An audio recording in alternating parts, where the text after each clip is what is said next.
851. Go ahead and disregard the checks. We got him at San Jacinto Pacific. Out there.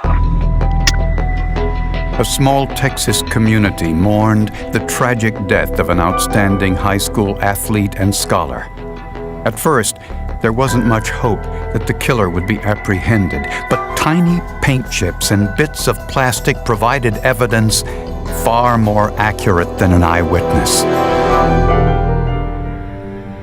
San Antonio is one of the fastest-growing cities in Texas, which in turn required the construction of one of the most sophisticated systems of state highways in the country. Unfortunately, increased traffic often means increased fatalities. And one of those tragic cases was that of a teenage boy found one morning near Highway 281. No one deserves to die on the side of the road alone, even if their last breaths are those that are shared with a stranger. It looked to investigators like he had been hit head-on by a motor vehicle. The abrasions to the person, the absence of socks on the feet, and appeared to have rolled down the roadway, which is all conducive to being hit by a motor vehicle. The boy's shoes were discovered up the hill on Highway 281, along with a sock and a broken neck chain. But there was no evidence to show how fast the vehicle had been going. You cannot generally tell that by the force of the impact that the individual was knocked out of the shoes. For some reason, it's a common occurrence with motor vehicle and pedestrian accidents. Police identified the victim as 17-year-old Rafael Garcia, a football player and standout student at Southside High School in South Central Texas. I was shocked. I thought it was just a dream. I was going to wake up from it because honestly, you just talked to the person the day before. He said, yeah, I'll be there, football practices and that. And then all of a sudden he's gone. Rafael was one of 6 children raised by a single mother. His family was poor, and Rafael worked weekends to help support his family. Mike Harrison was Rafael's football coach. He broke the news of Rafael's death to the rest of the team. One of the hardest jobs as a teacher and a coach is to look at a group of young men that you've gone close to and then tell them that one of their teammates is not going to be there anymore. And it just devastated our kids. They cried so hard, and it just, for the next week to 10 days, it was pure emotion for them. From body temperature and degree of rigor mortis, investigators estimated Rafael had been killed around midnight. Since no one reported the accident, it was officially listed as a hit-and-run fatality. On the highway, investigators found evidence of where Rafael was standing when hit. It was clear from the debris field that Rafael was in fact on the side of that road. There's no evidence at all that Rafael was walking in the lane or even close to the lane of travel. There were no skid marks, indicating the driver had not tried to stop before or after the crash. They did find broken pieces of glass and plastic, as well as 7 tiny red paint chips on the shoulder of the road and in the grass. They also found a broken side view mirror. All the deposited parts were clean. They didn't have a lot of dust on them. They hadn't been rained on, it didn't appear. So we believe that they are all linked to the same crash. To be able to find these at a busy road intersection where the crime was committed is a task in itself. But investigators weren't optimistic, since most hit-and-run accidents go unsolved. And it usually involves a motor vehicle, and almost everybody owns a motor vehicle. It's almost like finding a needle in a haystack.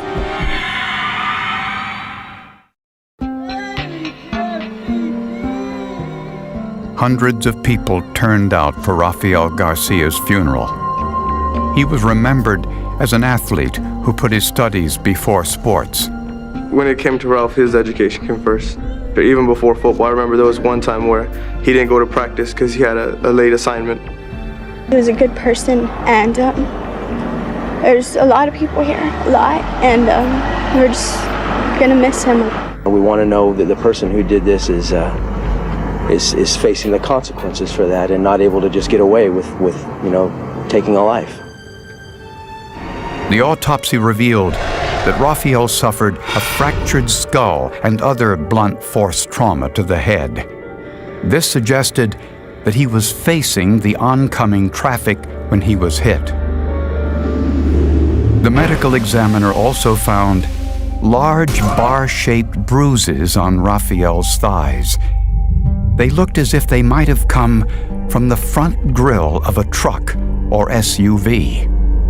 It was sort of a pattern injury. Part of the grill hit the right thigh, and he was probably wrapped around the side of the truck, and the other part of the grill hit the left thigh. Toxicology tests for drugs and alcohol were all negative. But why was Raphael walking along Highway 281 late at night? Investigators discovered that Raphael's friend dropped him off at home around 10 p.m. But the friend said Raphael didn't go inside. Instead, he started walking toward Highway 281. He was known to walk down to what they refer to as the corner store, which is, they're kind of out in the country, so it's a ways down. He didn't own a car, he didn't have his own car to drive, so he was usually walking out there. Raphael was hit and killed on Highway 281, just a quarter mile from his home. The only clues to the driver's identity were tiny bits of glass, plastic, and red paint, presumably from the vehicle's front headlight and turn signal. Detective Jose Trevino worked in the auto industry before going into law enforcement. He was particularly interested in the passenger side mirror with a built-in heating element found near Raphael's body. I recognized it as a Chrysler emblem, so therefore it led me to believe it was a Chrysler vehicle. By checking the part number, investigators learned that the mirror came from a Dodge Ram pickup truck manufactured between 1999 and 2002. To most people outside the auto industry, those numbers wouldn't mean much. To an engineer, these codes are much like identification such as your social security number or even DNA. Although this narrowed the search considerably, these trucks were extremely popular. It seemed like a needle in a haystack because now it's a Dodge pickup truck, very commonly used in Texas. It narrows it down to have the year range, but still, there's so many, and I thought maybe it was impossible to find it. In 2000, we sold about 33,000 Dodge Ram pickups in Texas alone. And that involved almost 1 out of every 6 or 7 trucks that we produced. But investigators could narrow it down further since they knew the Dodge Ram pickup truck was red.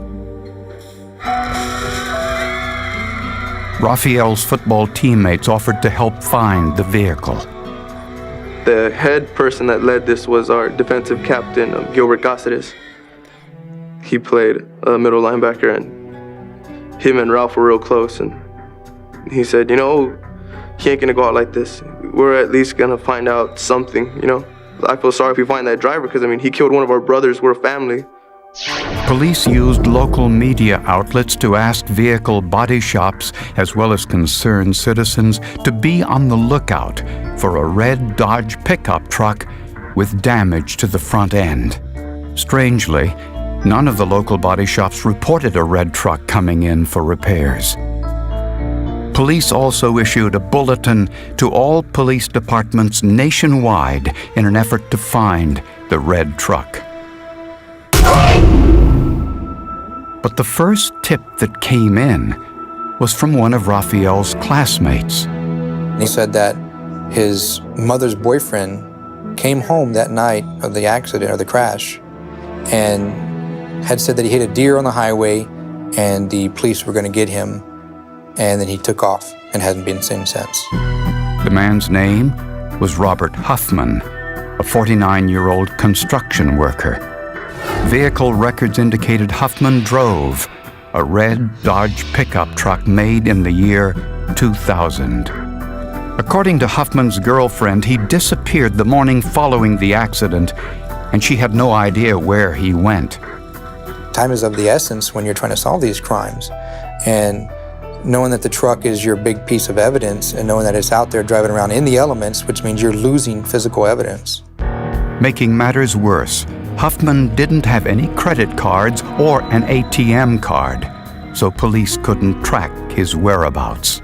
We should never lose hope on these cases because you just never know what information may come forward, who may call in, what could be found, even years later.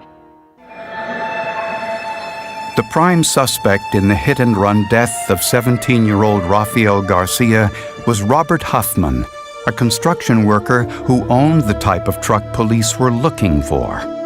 A background check revealed Huffman had 2 previous convictions for drunk driving, and he had just finished serving a 2-year sentence for a weapons offense. The media attention prompted an anonymous tip. Someone told police that Huffman was at a local bar on the night of Rafael's death. The media put out the description of the truck. She phoned in. She said that she knew he had been at the bar that night. He had left between 10:30 and 11, and he was driving this huge red truck in the direction where Rafael Garcia was ultimately killed. Huffman left town immediately following the accident, and his whereabouts were unknown. I have to say, it's kind of heartless, you know? I mean, knowing you killed someone and just running, I mean, I guess he really wasn't looking at the fact that there's a family involved. For weeks, there was no progress. Then, almost 3 months later, investigators got another tip. This time from a police officer 1,000 miles away in Sumner County, Tennessee. He noticed a red pickup truck with Texas plates in the parking lot of a seedy motel. A man matching Huffman's description was registered in the motel under a different name. He gave the name of Robert Holcomb, which later he admitted to the authorities was not really his true name. So initially they had him detained for providing a false name. Huffman denied any involvement in the hit-and-run death of Rafael Garcia and once again claimed he hit a deer. When police looked at his vehicle, they noticed that the passenger side headlight was intact, as was the plastic cover on the turn signal. After all this time that had passed, 2.5 months, the trip to Tennessee yielded no evidence, no forensic evidence. But investigators had the 7 chips of red paint from the crime scene. Was it possible that they were from Huffman's truck? Martinez measured the 7 paint chips. Each one was approximately a ½ inch in length. Martinez and his colleagues noticed something. There were places on the front bumper of Huffman's truck where the paint was missing. So Martinez started the painstaking process of trying to match the paint chips to the truck scratches. I wasn't sure exactly where it was going to match up specifically. So it was almost as if it was a game, trying to find and put the piece of the jigsaw puzzle back to match that area where it came from on that vehicle. The pieces were jagged, and so was the exposed metal on the truck. Unbelievably, Martinez discovered that the paint chips did come from Huffman's truck. They fit perfectly. A physical fit is the only for sure thing in forensic science. Its probabilities are astronomical. There are no statistics that can calculate or duplicate the odds of tearing any 2 pieces identical. It is the only thing that's in forensics that is the for sure thing and in fact better than DNA. And here's this paint chip that plugs in perfectly. That's hitting the home run, the bottom of the 9th, bases loaded. But investigators still wondered if Huffman's vehicle hit Rafael Garcia, Why wasn't there any damage to the headlight and turn signal? They found the answer to that question in his storage shed back in Texas.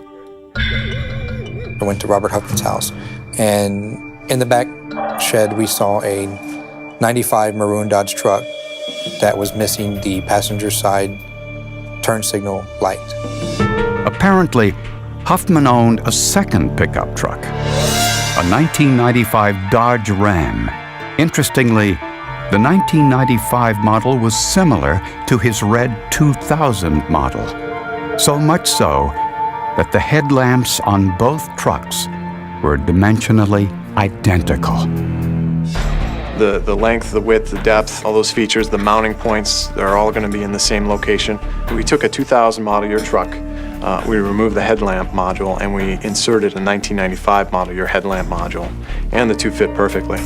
But even with this evidence, the case wasn't over. Prosecutors now had to prove to the jury that Huffman was the driver.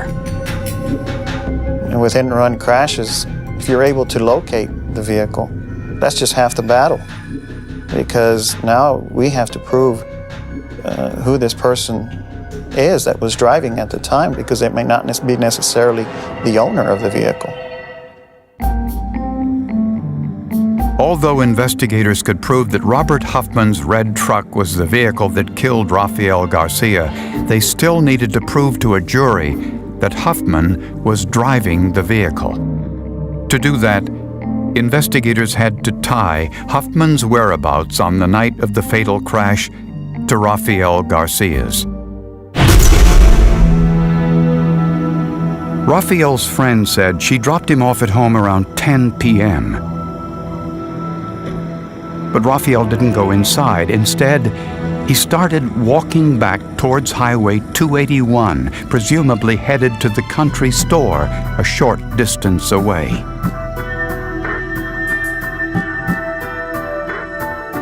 Patrons of a local bar indicated that Huffman was there drinking that night and left the bar sometime between 10:30 and 11 p.m. A bar patron said that Huffman got into his red pickup truck and headed south on Route 281 towards his home. Rafael was walking north on Route 281 at approximately the same time. The forensic evidence proves that Huffman's truck swerved off the road onto the shoulder and hit Rafael, sending him flying 40 feet down the embankment, killing him instantly. There were no skid marks. Prosecutors say Huffman kept driving. But tiny pieces of glass, plastic and paint, along with the passenger side mirror, were left behind, identifying the make, model, and color of the truck. When he got home, he told his girlfriend that he had hit a deer and removed the broken headlight and replaced it with the headlight unit from his other truck.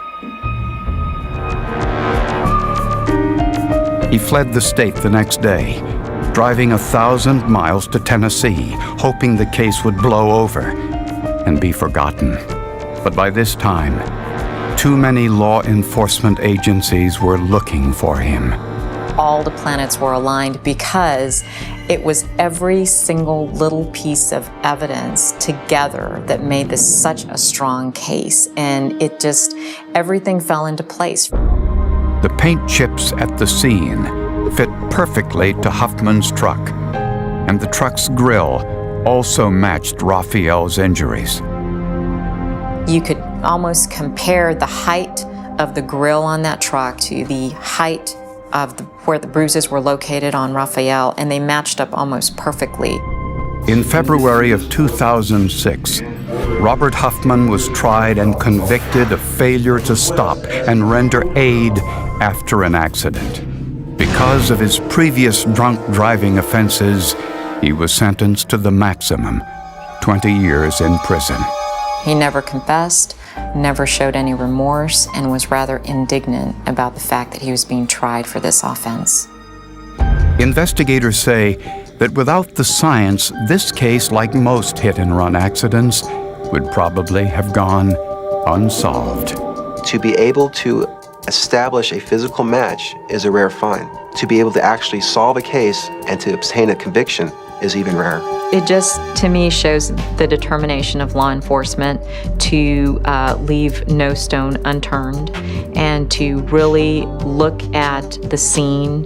And they did a great job, obviously, of evidence collection in this case. And it really, really helped this case along.